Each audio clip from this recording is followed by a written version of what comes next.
நல்ல குரு அமைய போறாங்க, உங்களுக்கு ஒரு நல்ல வழிகாட்டி கிடைக்க போறாங்க. இத்தனை நாள் உங்களை வேண்டான்னு தூக்கி போட்டவங்க கூட இப்போ உங்க தோள் மேல கை போட்டு உங்களுடைய வாழ்க்கைக்கும் நீங்க அவங்களுடைய வாழ்க்கைக்கும் ஹெல்ப்பா இருக்கக்கூடிய ஒரு பேச்சுவார்த்தை நடத்துப்ப. இதெல்லாமே மகர ராசிக்கு இந்த மாசம் கண்டிப்பா நடக்கிறதுக்குண்டான வாய்ப்புகளும் உண்டு. மகரம் என்னைக்குமே தோத்து போகாது அப்படிங்கிற அமைப்புகள் உண்டு. ஆனா இந்த இளரை சனியில நிறைய கஷ்டங்களும், நிறைய இடத்துல தலைக்குனிவும், தோற்று போய் தலை குனிந்து நின்று இப்படிலாம் நிறைய விஷயங்கள் போயிருச்சு. பிளா சொல்லிக்கிட்டே போலாம் இது போல.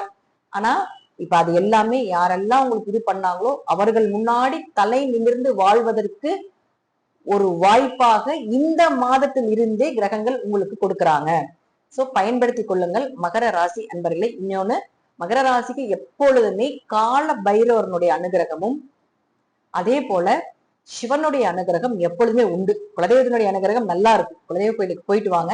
பிளஸ் இன்னொன்னும் பாத்துட்டீங்கன்னா, கால பைரவருக்கு வடை மாலையோ அல்லது கால பைரவருக்கு எலுமிச்சை மாலையோ அல்லது கால பைரவருக்கு மல்லிகை பூ மாலையோ இந்த மாதம் ஏதாவது ஒரு சனிக்கிழமை நாட்கள்ல, இந்த மாதத்துல எந்த சனிக்கிழமை வேணா நீங்க எடுத்துக்கலாம். தேய்பிரையாக இருக்கலாம், வளர்பிரையாக இருக்கலாம்.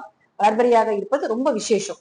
இந்த நாட்கள்ல கால பைரவருக்கு இதை அணிவித்து வழிபாடு செஞ்சுட்டு வந்தீங்கன்னா உங்களுக்கு இருக்கக்கூடிய அத்தனை தடை தாமதங்களும் உடைந்து வளர்ச்சி அப்படிங்கிறது நிச்சயமா கிடைக்கும். தொழில் சூப்பரா இருக்கும். குழந்தைகள் மூலமாக வரக்கூடிய ஒரு சின்ன சின்ன அவமானங்கள் கூட இந்த தடவை அதெல்லாமே விலகி போறதுக்கு உங்களுடைய கண்கண்ட தெய்வமாக இருக்கக்கூடிய கூப்பிட்ட குரலுக்கு ஓடி வந்து உதவி செய்யக்கூடிய ஒரே முதல் தெய்வமாக இருக்கக்கூடிய கால பைரவர் உங்களுடைய கண்களில் இருக்கக்கூடிய கண்ணீரை துடைப்பதற்காக ரெடியா இருக்கிறார் அப்படிங்கிறத கூட நீங்க தெரிஞ்சுக்கோங்க.